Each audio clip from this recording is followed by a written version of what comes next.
And welcome back. I'm joined now in studio by attorney Mark Kokanovich. He's with the Ballard Spa law firm here in Phoenix.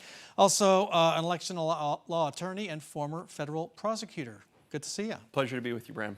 This is a sweeping indictment. 11 electors charged with 9 felonies apiece. How serious are these charges? They could almost not be more serious, Bram. These charges go to the very heart of our democracy, trying to falsely claim that you won an election when you didn't, depriving Arizonans of the right to vote. These are very serious charges, and a Class 2 felony is nearly the most serious felony. There's only one class higher with a Class 1 felony, and these all carry prison time. All carry prison time? Potentially, yes. Now, is there overcharging here, do you think, in order to maybe coerce plea deals, coerce flipping defendants? Well, I invite everyone to read the indictment, and honestly, I haven't been able to make it the whole way through myself. It's 58 pages, I believe. I've skimmed the whole thing. There is a lot of evidence contained in this. It's known as a speaking indictment, so it contains their own words and what they put on social media and what they were texting each other. And as you laid this out in your earlier segment, this is a long-running conspiracy that goes back years now, and involve people all over the country. Now, what are the challenges in building the fraud piece of the case? They're all charged with fraud. What if somebody can say, I sincerely believed Donald Trump won the election and that was motivating me?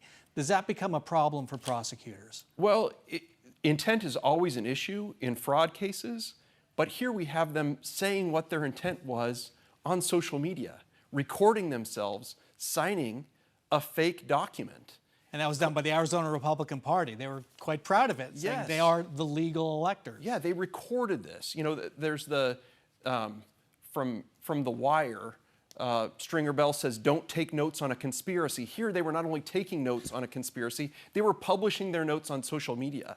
So the evidence is relatively strong, and it's in the indictment. But again, as you said, these are just allegations. They have to be proven, but when you're using people's own words against them, that's very strong evidence. There are several unindicted co-conspirators, including former President Donald Trump. What does that mean? Is there any legal exposure there?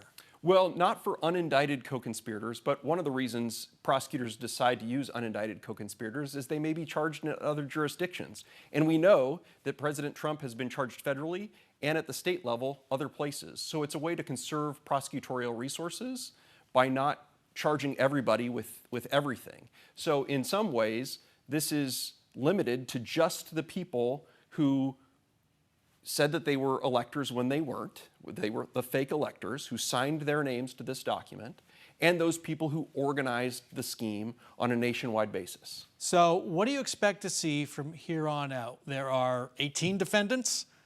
Yes. Can you recall a case this large in Arizona? There are large cases. This isn't unheard of, especially in white-collar cases or election fraud cases. In Georgia, they have a very large case, and I think there are even more defendants in that case. And so how do you expect that to roll out here over the next few months? Well, if the former president and his team take similar tactics as they've taken in other cases, you can expect a lot of attempts at delay from the defense. But there are rights to speedy trial, too, that some of the defendants may want to exercise. It's difficult to say how long this is going to take. Well past the election, though. Probably. Probably. Not guaranteed. There's a chance that it could happen earlier, but that may be also referring to other. You're saying there's a chance. Mark Kokanovich. Mark Kokanovich, thanks very much for joining us. Always a pleasure, Brian. And we'll be right back.